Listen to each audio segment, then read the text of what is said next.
Good morning to everybody. My name is Samika. I am studying in 4th Kalidas.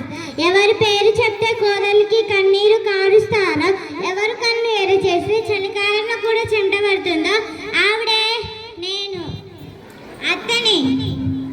అమ్మయ్య, ఊరు నుంచి ఇప్పుడే వచ్చిన, బాగా అలసిపోయినా. అయ్యో, నేను లేకపోయేసరికి మా కోడలు ఏం చేస్తుందో ఏంటో చూసొద్దాం.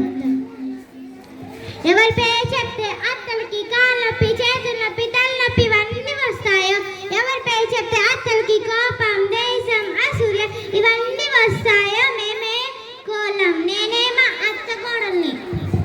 అమ్మయ్య, అత్త మంచి ఊరికి వెళ్ళింది. కొంచెం మా ఫోన్ చూద్దాం. ఏంటే నా ముందే కాలు మీద కాలు వేసుకొని కూర్చున్నా? ఇది నా కాలే, ఇది నా కాలే, నా కాలు మీద కాలు వేసుకున్నా. నీ పీక మీరేసినా ఏంటి? ఏంటే ఎక్కువ మాట్లాడుతున్నా? మంచిగా ఉంటే చెప్తున్నా. నువ్వు కూడా ఎక్కువ మాట్లాడావనుకో నిన్ను నీ కొడుకుని వేలు చేస్తా చెప్తున్నా. ఎంత పెద్ద మాట అన్నావే? మరి దీంతో చెల్లెందుకులే, మళ్ళీ నా కొడుకుని వేలు చేసి ఇస్తుంది. కూడా నైట్ చేసుకున్న మంచిది. కోడ్లమ్మ, ఏం టిఫిన్ చేసావు? ఇంకేం చేయలేదు అత్తయ్య. తలనొప్పిగా ఉందని ఇంకేం చేయలేదు అత్తయ్య. అయ్యో పాపం, తలనొప్పిగా ఉందా?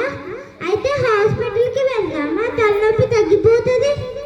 వద్దత్త, ఇంత చిన్నదానికి హాస్పిటల్కి ఎందుకులే?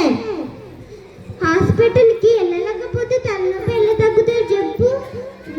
ఒక పనితే మీ అమ్మ వాళ్ళ ఇంటికి వెళ్ళి ఒక 4 రోజులు ఉండిరా, తలనొప్పి తగ్గిపోతుంది. అమ్మో అత్త, ఎంత పెద్ద ప్లాన్ వేసావు.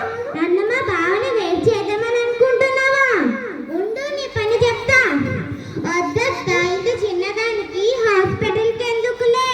నువ్వే కొంచెం తలకాయలు పెడితే తగ్గిపోతుంది కదా అత్త. అమ్మో నా కాల్ పెట్టాను, ఓపిక లేదమ్మా.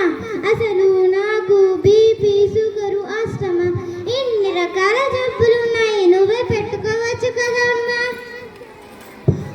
అత్త, కనీసం నా కోసం ఒక టీ పెట్టుకోరండి. పొయ్యి దగ్గరికి వెళ్తే పొయ్యి